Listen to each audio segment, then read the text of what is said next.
Every story leaves something behind. A whisper, a shadow, a question that was never answered. Here we dig through the forgotten files, the unsolved mysteries, the chilling true crimes, and the horrors people wish had stayed buried. From haunted legends to real-life nightmares, every tale is pulled straight from the horror archives. So turn down the lights, put on your headphones, and step carefully, because once a story enters the horror archives, it never truly leaves. Tonight we have 3 stories, all set in graveyards. There's something about a cemetery after hours, or even during the day, when you're the only one there, that makes you feel like you're not supposed to be seeing what you're seeing. These are all submitted as true accounts. I'll let you decide for yourself. Our first story comes from someone who visited a family grave for the first time in years. What they found there wasn't just unsettling.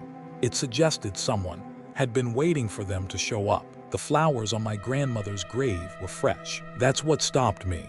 She'd been dead for 11 years, and no one in our family had visited that cemetery in at least 3. I was only there because of a property dispute. My uncle needed photos of the family plot to prove we still own the burial rights. Green Hill Memorial sits about 20 minutes outside of Chillicothe, Ohio, wedged between a soybean field and a county road that doesn't get much traffic after dark. It was mid-October, around 5 in the evening, and the sun was already going down behind a flat gray sky, the kind of light where everything looks like an old photograph. I found the family section easily enough. My grandmother, my grandfather, my great-aunt. 3 headstones in a row near the back fence, under a dying oak. I took a few pictures for my uncle, and that's when I noticed the flowers. A small bouquet of white lilies, wrapped in cellophane, sitting in the built-in vase on my grandmother's stone. They couldn't have been more than a day old. The water in the vase was still clear.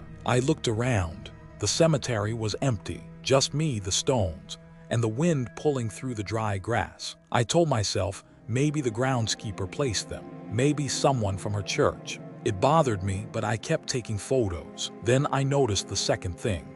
There was a small laminated card tucked behind the vase. I pulled it out. It was a photo of my grandmother's house, not a photo I'd ever seen before. It was taken from across the street at night, and every window in the house was lit up. The thing is, that house was demolished in 2016. No one has lived there since my grandmother died. I flipped the card over. On the back, someone had written in neat blue ink, "She liked the lights on."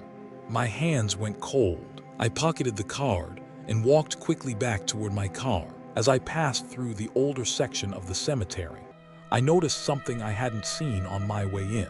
About 4 rows over, there was a folding chair set up behind a tall headstone. Just a simple aluminum folding chair, the kind you'd bring to a kid's soccer game. It was facing directly toward my family's plot. I stopped. The chair was clean.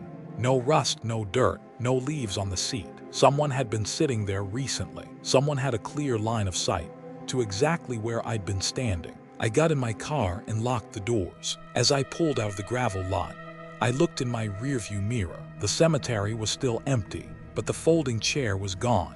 I called my uncle that night and asked if anyone in the family had been to Green Hill recently. He said no. I asked if my grandmother had any friends I didn't know about, anyone who might visit her grave. He went quiet for a moment and said something that hasn't left me since. He said when they buried her, the funeral director mentioned that someone had already been visiting the plot, leaving flowers, weeks before she died. No one in the family knew who it was then. No one knows now. That one unsettles me on a quiet level. The idea that someone is watching, and has been watching for years. But the next story goes somewhere much darker.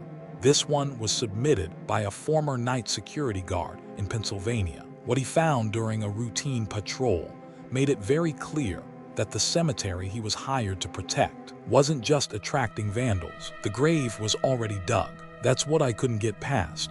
It was 10 at night. The cemetery was closed, and there was a freshly dug grave with no service scheduled until the following Wednesday. I need to back up slightly. I work as a night security guard for a property management company in central Pennsylvania. One of our contracts is with a mid-sized cemetery called Wren Hill Memorial Gardens, just outside of Mechanicsburg. My job is to do a perimeter check twice a night, mostly to deter vandals and teenagers. I've been doing it for about 8 months without incident. The cemetery is old on one end and modern on the other, split by a gravel service road. At night, the only light comes from a single lamp near the maintenance shed, and whatever the moon gives you. That night, there was almost no moon. I was doing my first pass around 10, walking the newer section with my flashlight, when I found the open grave, rectangular, clean-cut, about 6 feet deep. The dirt was piled neatly beside it on a tarp. I checked the marker stake. It had a name and a date. The following Wednesday. Here's what was wrong. I had done this same walk the night before. That plot had been undisturbed. The cemetery's excavation crew doesn't work at night. They don't even start digging until the day before a service, at the earliest. Someone had dug this grave days ahead of schedule. In the dark, without authorization, I radioed my supervisor. No answer. I called the cemetery's office number and got voicemail, so I walked closer and shined my light down into the hole. There was a blanket at the bottom, a dark wool blanket folded neatly, like someone had prepared it. Next to it was a bottle of water and what looked like a zip tie, the heavy-duty kind. I stepped back. My mouth went dry.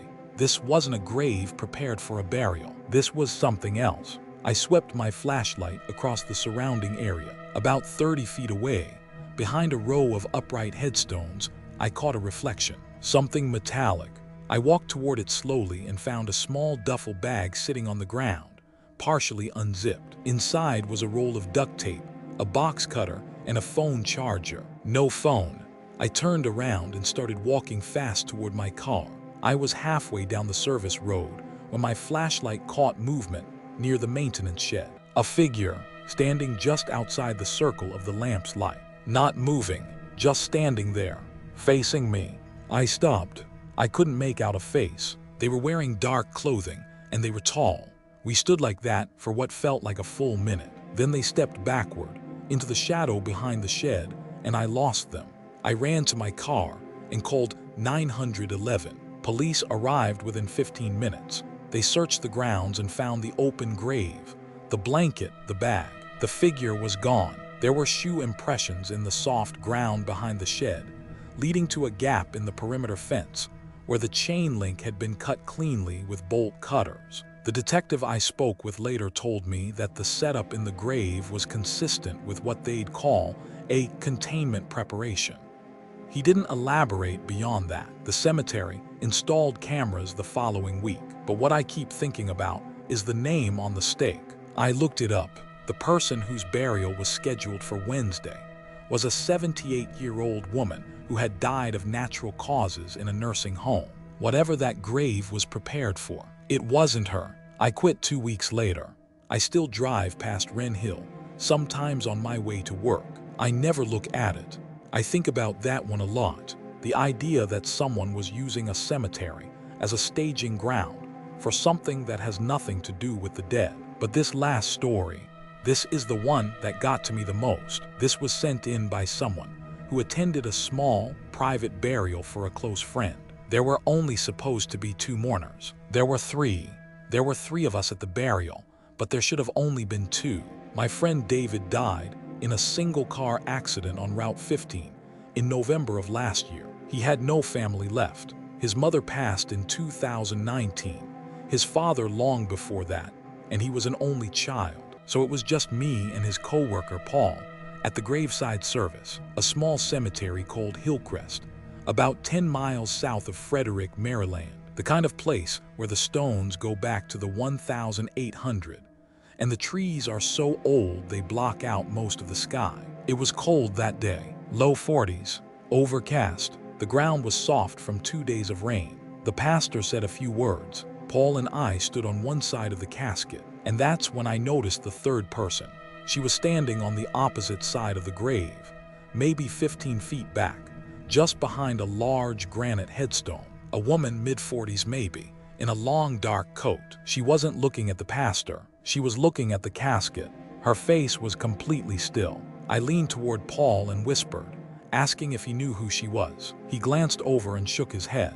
I assumed maybe she was someone from David's life I didn't know. An ex, a neighbor, It didn't seem worth interrupting the service over. The pastor finished. Paul and I each placed a hand on the casket. When I looked up again, the woman had moved closer. She was now standing at the foot of the grave, on the opposite side from us, looking directly down into the hole where the casket would be lowered. Her hands were at her sides. She hadn't spoken a word the entire time. Paul and I walked back toward the parking area. I turned around once to look. The woman was kneeling beside the grave now, one hand on the ground, her head bowed. The cemetery workers were waiting at a respectful distance with the lowering equipment. She didn't seem to be in any hurry to leave.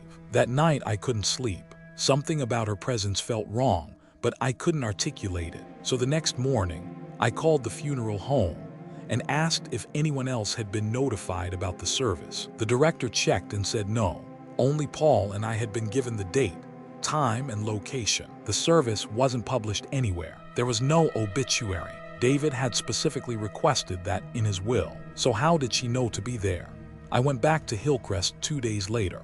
I don't know what I expected to find, but when I got to David's grave, the temporary marker was in place and the ground had been filled in. Everything looked normal, except there was something sitting on top of the fresh dirt, a small object wrapped in cloth. I knelt down and unwrapped it. It was a house key, a single brass key on no ring, no label. I held it in my hand and felt my stomach drop because I recognized it. It was David's spare key, the one he kept under a fake rock by his back door. I knew because I'd used it myself half a dozen times. David's house had been locked up since his death. His estate was being handled by a lawyer. No one should have had that key. I'd assumed it was still under the rock. I drove to David's house. The fake rock was still by the back door. I turned it over. The compartment inside was empty. I stood there for a long time, looking at the back of his house. The curtains in his bedroom window were open. I was almost certain they'd been closed the last time I was there. I brought the key to the police. They checked the house and said nothing appeared to be disturbed, though they admitted they couldn't be sure since no one had done a formal walkthrough since David's death. They dusted the key for prints. Only mine came back. I've gone back to Hillcrest 3 more times since then. Twice the grave looked normal. The third time there were fresh flowers, white carnations, no card, and in the soft mud beside the grave, there were footprints, women's shoes, size 7 or 8. They led from the grave toward the eastern fence line and stopped at the tree line. They didn't lead back out. I don't know who she is. I don't know how she knew David, or how she got the key, or why she was at a funeral no one told her about. But I know she's been to his grave more than once, and I know she's been to his house. What I don't know is whether she's been to mine. And that's where tonight's file closes, but the archives are far from empty. If you enjoyed this story, make sure to subscribe and join us as we uncover more horrors, mysteries, and true crimes hidden in the horror archives.